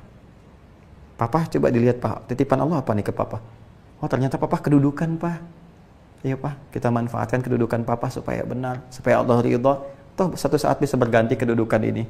Toh kita lihat orang-orang yang punya jabatan pada akhirnya mereka selesai juga, kemudian berganti, kemudian hilang kewibawaan yang selama ini dititipkan. Pak tolong Pak bikin kebijakan yang baik. Ya, Mama ridha, kalaupun belum bawa apa-apa ke rumah, nggak apa-apa. Yang penting Allah senang dengan kita. Tuh. Apa ternyata aset kita banyak nih Pak, begini-begini.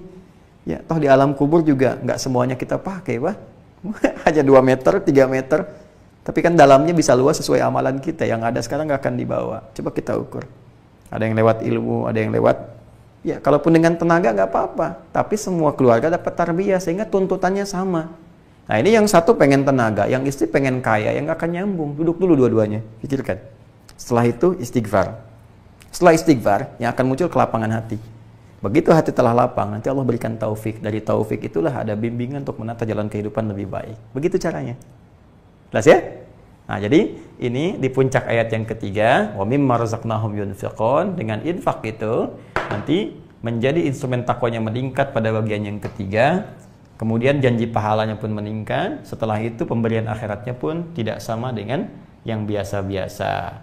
Nah, sekarang tinggal kita bikin kurikulumnya untuk kita persiapan demi amalan esok hari. Karena begini, kalau ilmu sudah disampaikan, maka amal berubah dari informasi menjadi tuntutan.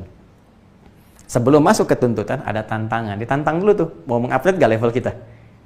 Yuk kita naikkan. Bikin rencana. Siapkan dari sekarang, keluarkan ayat-ayatnya. Minimal nanti kita bisa mengamalkan infak ini, minimal capaian kita yang wajib dulu, bisa zakat dulu, kan? Dengan zakat nanti naik ke sedekah lebih luas lagi dan seterusnya. Jadi, ini bahasan pada penutup ayat yang ketiga. Alladzina yu'minuna bil ghaib, amalan hati, wa yuqimunas shalah, amalan fisik, wa mimma razaqnahum yunfiqun, dan amalan ke harta benda. Nah, sekarang kita ingin bertanya, ya Allah, saya pengen sholat dengan benar. Ya Allah, saya juga pengen infak. Pengen beramal selama hidup, bisa beramal dengan harta. Walaupun sebatas apa yang saya bisa dapatkan. Tapi saya pengen beramalnya tuh maksimal. Caranya bagaimana?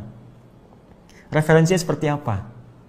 Tadi cuma nyampaikan, ya Allah begini saya pengen gitu. Ya Allah tolong berikan jalan pada kami. Bagaimana kami mendapatkan informasinya?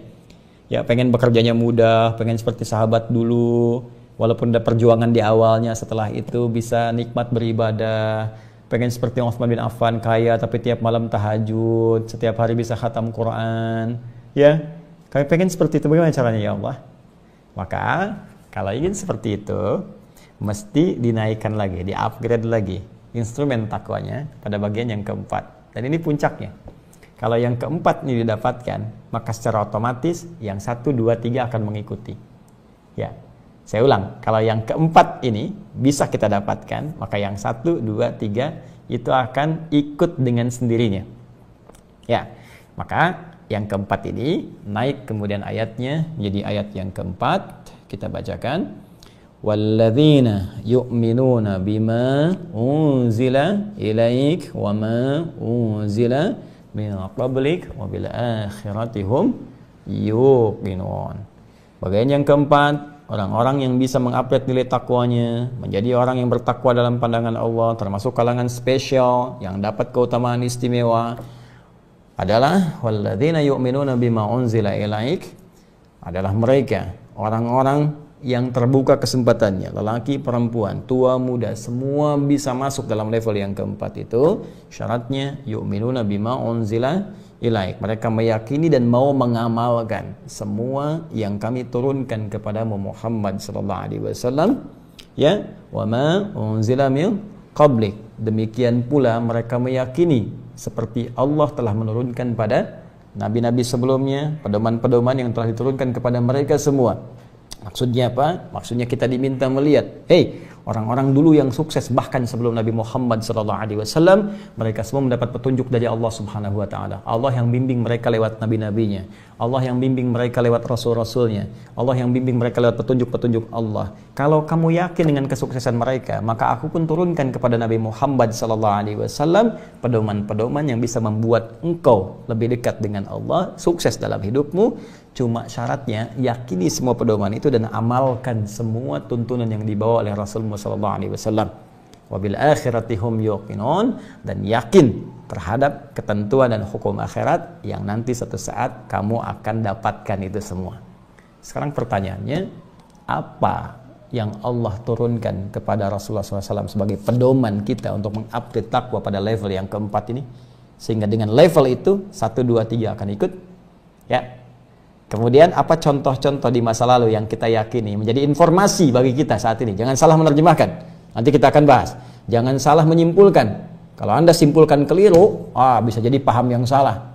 Seperti ada paham sekarang, ini ayatnya nih tentang pluralisme. Semua agama sama, menuju Tuhan yang sama, cuman caranya beda-beda. Itu agama rujak itu. Ya, itu keyakinan rujak dicampur-campur semuanya. Nah, itu keliru. Jangankan kita yang beriman, ya, orang-orang di luar muslim, di luar mukmin saja menolak itu semua, apalagi kita yang beriman. Jadi kalau ada yang bicara seperti itu, Anda cukup tinggalkan saja, karena itu keyakinan baru, itu agama baru. Ya, tinggalkan itu, kembali kepada jalan yang benar supaya kita tidak salah menyimpulkan. Nah, karena itu sekarang muncul pertanyaannya, bagaimana cara memahami ayat ini, ayat yang keempat, ya, bagaimana cara meyakini apa yang diturunkan Allah kepada Rasulullah, apa saja pedoman yang dimaksudkan, dan bagaimana cara menyingkapnya, memahaminya, mempelajarinya. Itu yang insya Allah pelan-pelan kita akan bahas di pertemuan berikutnya, ya. Jadi sabar ya, kita malam ini berusaha yang ini dulu, sehingga nanti tidak terlampau banyak kita gali, sehingga amalannya menjadi sedikit. Ya, ini panjang-panjang saya uraikan yang ini, terus saya lebarkan dengan yang ini. Panjang kali lebar kan sama dengan luas. Ya, terlampau luas nanti bingung mengamalkannya. Di malam ini kita cukup dulu upgrade sampai yang ketiga ini, siapkan kurikulum hidupnya. Selama sepekan kita uji. Begitu caranya, enak kan? Nah, ini sepekan nanti kita lihat capaiannya. Nah, setelah itu baru kita tambah lagi infonya dengan yang keempat, ya. Dari sini nanti baru kita teruskan kembali sehingga antara pelajaran dengan amalan itu menjadi seimbang. Insya Allah jeda dalam sepekan ini nanti ada program Sitama, serupa tapi tak sama. Itu pun insya Allah kalau kita dalami bisa bermanfaat. Ada nanti pertanda, pernah tahukah Anda? Besok insya Allah setiap jam 2, ya, setiap jam 2 siang nanti akan ada hal-hal inspiratif, bisa berupa kisah, bisa berupa nanti nilai-nilai, bisa berupa hikmah di balik perintah atau rahasia di balik larangan yang mungkin hanya 5 menit saja, ya, kita bisa simak, tapi itu bisa membawa 50 tahun kehidupan kita ke depan bila kita merumuskan dengan cara yang lebih baik. Nah, teman-teman sekalian, mohon izin menyampaikan informasi sebelum saya akhiri. Saya mendapat banyak pertanyaan juga yang disampaikan. Ada beberapa hal tentunya. Pertama, bagaimana ingin bertanya kepada Ustaz Adi, ya, seperti apa. Tentunya banyak ustadz-ustadz, kiai-kiai, ya, habaib, ulama-ulama kita yang bisa jadikan referensi, dan insya Allah mereka bisa lebih baik daripada saya. Jadi jangan hanya bergantung kepada saya, menunggu-menunggu. Kalau memang ada ustadz-ustadz lain, bisa jadikan referensi. Tapi kalau Anda misalnya memang ada yang diyakini bisa berbagi, saya bisa berbagi di situ, silahkan disampaikan. Dan caranya supaya mudah, tidak harus dipaksakan datang, karena belum tentu saya ada di kantor di Quantum Akhyar, mungkin juga sedang beraktivitas. Kita insya Allah menghadirkan program baru Ya, kemarin tayang sekali, namanya Roti. Roti, ya ini menarik nih Roti ini. Jadi kami sedang ngambil program untuk pertanda, tiba-tiba tukang roti lewat, ya. Roti, ya udah sekalian bikin program Roti. Roti, ngobrol dan tanya Ustadz Adi. Jadi nanti di program Roti ini, insya Allah kita akan buka nanti kolom pertanyaan, ya. Jadi dikhususkan baik di IG, Instagram ataupun di YouTube. Nah, nanti teman-teman tinggal masukkan pertanyaan ke situ. Nah, nanti pertanyaan itu akan dihimpun oleh staf kami. Nanti di program Roti, ngobrol dan tanya Ustadz Adi akan disampaikan, lalu saya jawab lewat program itu. Insya Allah, supaya nanti lebih terukur. Ya, mudah-mudahan tiap hari nanti bisa tayang, sehingga pertanyaan-pertanyaan itu bisa cepat, kemudian kita carikan solusi. Kalau tidak tahu, saya akan katakan Wallahu a'lam. Ya, jadi jangan sampai semua harus tahu gitu kan, enggak. Ya, tidak ya, Google saya bisa nanya gitu, lagi kita. Ya, jadi teman-teman sekalian, nah, di situ program Roti, ngobrol bersama Ustadz Adi. Kemudian kita yang kedua ada ini mushaf update terakhir. Bersabar ya teman-teman sekalian, sabar sekali karena kami pun berusaha maksimal. Ya, saya terbiasa dengan riset. Jadi saya bukan orang yang menyampaikan sesuatu langsung kerjakan, tidak. Saya riset dulu. Riset dulu, ini nanti manfaatnya apa, apakah ada manfaat atau tidak, luas atau sempit, terbatas atau terbuka, gimana caranya. Jadi ini update dari percetakan ini insya Allah untuk cetak ini ya, dari semua ini kan panjang ini teman-teman sekalian, juz 1 sampai juz 30. Juz 1 aja ini seperti ini karena per lembar kita buat ya, per lembar dihimpun jadi begini ya, jadi eksklusif ininya. Ini kalau diangkat beratnya bisa 5 kilo, tapi kalau udah masuk ke dalam hati kita, wah gampang dibawa kemana-mana insya Allah. Nah, ini santai nanti ya. Nah, ini sudah jadi nih cetaknya sampai juz 30. Tinggal perbanyak, kemudian finishing yang butuh waktu. Insya Allah target kami, ini dalam waktu ke depan di bulan ini kita selesai nanti 2000 ya, doakan. Kemudian nanti selanjutnya 4000 saja 4000. Jadi nanti ada 10.000 tahap pertama kita selesaikan. Nah, nanti insya Allah di akhir bulan saya infokan. Ya, jadi bersabar. Ya, saya sering diperlihatkan oleh teman-teman atau saya lihat juga sendiri. Kapan Ustadz? Bagaimana cara dapatnya? Sebentar, tunggu dulu, sabar. Ya, nanti kita produksi dulu. Sudah ada, kami sampaikan.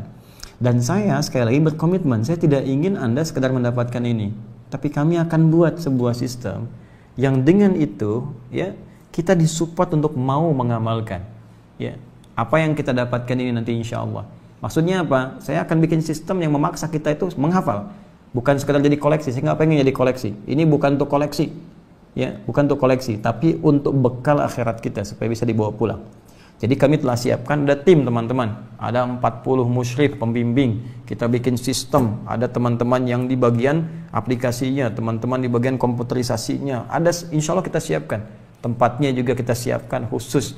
Jadi nanti begitu ini dibagikan, teman-teman mendaftar, terus nanti ada formulir, nanti ada juga sistem pengawasannya. Ya, nanti saya launchingkan insya Allah ya program terbukanya. Jadi semua nanti yang dapatkan ini masuk ke sistem kita. Nah, di situ nanti kemudian kita data, nanti ada jadwal setoran, jadwal tahsin, jadwal tajwid, ya.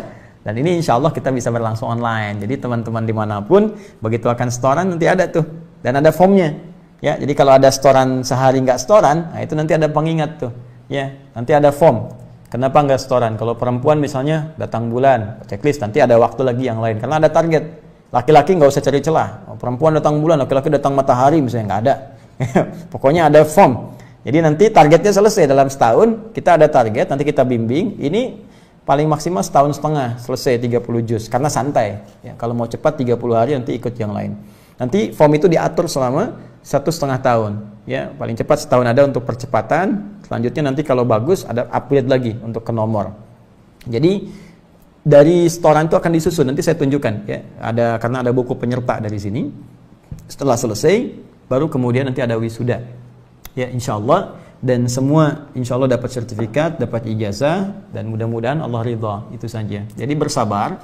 Akhir bulan, paling cepat pekan depan, dalam Aqsa yang pekan depan. Al-Quran Sunnah Solution, saya infokan ya bagaimana cara mendapatkannya, bagaimana cara mengambilnya, seperti apa polanya, dan lain sebagainya. Pekan depan kami sampaikan. Jelas ya? Baik, dan pekan depan pula, catat baik-baik, kami akan sampaikan informasi untuk pembukaan program PKU, Pendidikan Kader ulama. Jadi izinkan saya menyiapkan tempatnya dulu, ya insya Allah sebaik yang bisa saya siapkan. Jadi begitu tempat sudah siap, desain sudah siap, sudah ada, nanti programnya akan dibuka dan kami akan sampaikan. Ya, saya kira itu yang bisa diuraikan di kesempatan pada malam hari ini. Semoga Allah mengampuni dosa-dosa kita, memaafkan kesalahan kita, membimbing kita untuk lebih baik daripada hari-hari sebelumnya. Semoga Allah mengangkat segala persoalan-persoalan kehidupan yang kita alami sampai dengan hari ini, memberikan kekuatan pada jiwa kita untuk bersabar, memberikan kemampuan untuk memahami setiap ujian sehingga mampu mendekatkan diri dengan Allah Subhanahu wa taala, memberikan petunjuk kepada seluruh hamba-hamba Allah terutama yang hadir di Indonesia ini, kepada rakyat-rakyat untuk berbuat baik dalam kehidupan, kepada pejabat untuk bersikap adil dalam setiap putusan, ya kepada para pengusaha untuk benar dalam usahanya sehingga negara kita Allah bimbing untuk menuju kemakmuran, kebaikan, kedamaian, ketentraman seperti yang kita harapkan. Saya hanya mengingatkan bahwa bekerja yang benar, bekerja yang tulus, berbuat baiklah karena suatu saat setiap kita akan berpulang kepada Allah Subhanahu wa taala. Itu yang dapat disampaikan. Mari kita berlomba untuk meningkatkan minimal sunnah-sunnah di malam Jumat sampai esok hari di hari Jumatnya, dan insya Allah mudah-mudahan kita diikhlaskan, dengan itu pahala dilimpahkan kepada kita semua. Allahumma taqabbal minna innaka antas sami'ul alim wa tub alaina innaka antat tawwabur rahim. Allahumma 'allimna ma yanfa'una, 'allimna ma jahilna, waffiqna lil amala ya Allah ma ta'allamna bih. Ya Allah, ajarkan kami pengetahuan yang bermanfaat, entaskan ketidaktahuan kami, bimbing kami untuk mengamalkan apa yang telah kami pelajari. Allahumma ja'alna min ahlil Qur'an waj'alil Qur'ana sahiban lana fid dunya wa syafi'an lana fil akhirati ya arhamar rahimin. Duhai Allah, mohon jadikan kami termasuk dari ahli Al-Quran. Jadikan Al-Quran sebagai sahabat kami di dunia dan syafaat bagi kami di akhirat saat kami kembali kepadamu ya arhamar rahimin. Allahumma ij'al baqiyata hayatina hayatan thayyibah wa akhir hayatina husnul khatimah. Ya Allah, jika masih tersisa lembaran kehidupan esok hari yang kami jalani, jadikan sisa kehidupan kami lebih baik dari hari sebelumnya. Dan jikalau memang menjadi hari terakhir dalam kehidupan kami, jadikan akhir hidup kami husnul khatimah sebagai persiapan pulang menghadap kepadamu. Allahumma ighfir lana waghfir ya Allah ikhwanana alladhina sabaquna bil iman la taj'al fi qulubina ghillan lil ladzina amanu. Ya Allah, kami mohon berikan kami ampunan ya Allah dari semua kesalahan yang kami kerjakan, dan berikan petunjuk kepada kami untuk mengikuti jejak langkah-langkah orang-orang terdahulu yang lebih baik dalam pandangan-Mu ya arhamar rahimin. Hilangkan segala sifat-sifat buruk dalam jiwa kami, sifat iri hati, dengki kepada hamba-hamba-Mu yang lain ya arhamar rahimin. Ya Allah, Allahumma ya arhamar rahimin, Rabbana atina fid dunya hasanah wa fil akhirati hasanah wa qina adzabannar. Anugerahkan kepada kami segala kebaikan di dunia ini, kemuliaan di akhirat nanti, dan jauhkan kami dari segala apapun yang bisa mengundang murka dan neraka-Mu. Bifadlika subhana rabbika rabbil izzati amma yasifun wa salamun alal mursalin wa akhiru da'wana subhanaka Allahumma wa bihamdika asyhadu an la ilaha illa anta nastaghfiruka wa natubu ilaik walhamdulillahi rabbil alamin. Thumma assalamu alaikum warahmatullahi wabarakatuh.